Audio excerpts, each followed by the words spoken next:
We've been talking about financial stability now clearly being the top mandate when it comes to the Fed, when it comes to other central banks. But the question is the bigger risk of financial instability now coming from systemic risk in the banking sector or from a misstep when it comes to taking the pedal off the inflation fight? Hi, Heidi. Great to be back with you. So let's just start off with how we view the SVB drama itself.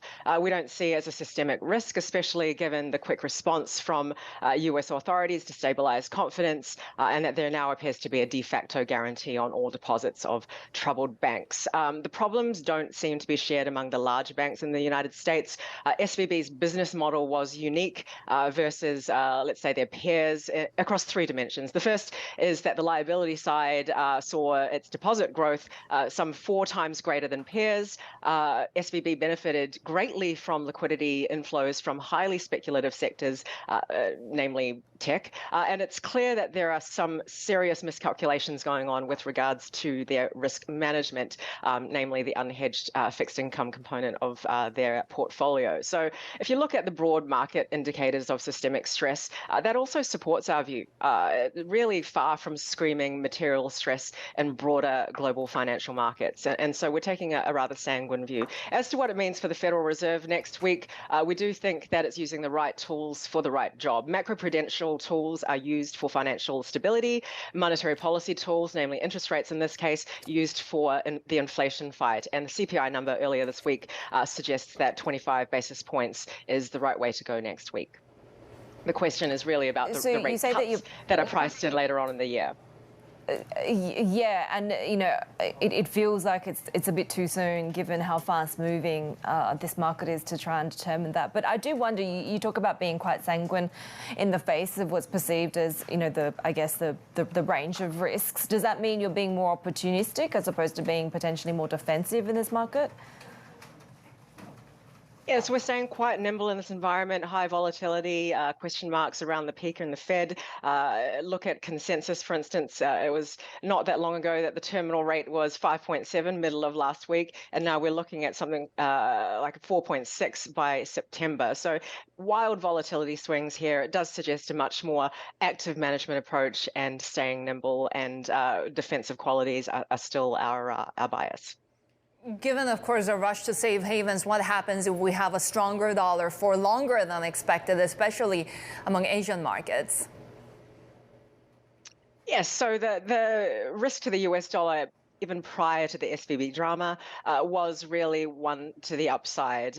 We had identified 2 areas that really needed to change to shift that dynamic. And the first was that we needed to see growth differentials narrowing away from the US's favor. We needed to see interest rate differentials narrowing away from the US dollar's favor. And neither of those dynamics were manifest. Now, of course, you have the global rush to safe havens, and that, of course, benefits the US dollar greatly. A rather important detail of the BTFP is that it only applies to US FDIC regulated institutions, and that creates conditions for an offshore dollar situation. And I won't go into the details, but it is a net from our perspective bullish the US dollar. Are you concerned about some of those banks across Asia, perhaps exposed to treasuries that brought down the likes of SVB? We saw significant pressure on Japanese banks, for example, this week. We think that Asia, in terms of the direct exposure to SVB, is those direct linkages appear to be rather small. SVB provided financing to relatively few companies, not just in Asia, but broader emerging markets. And you do have a number of companies within Asia's venture capital and tech startup sector that have that exposure, but not many have openly admitted to seeing large losses from SVB's bankruptcy. So we're pretty sanguine on that. We think the broader macro dynamic does benefit Asia. It certainly stands out relative to most emerging markets if you consider the fact that growth differentials are expected to widen significantly throughout this year. Inflation in aggregate remains relatively benign. Some central banks are already pivoting dovishly. Look at Vietnam, look at Thailand, for instance, and asymmetric risk to the upside for non-resident capital flows given the drawdowns that we saw last year.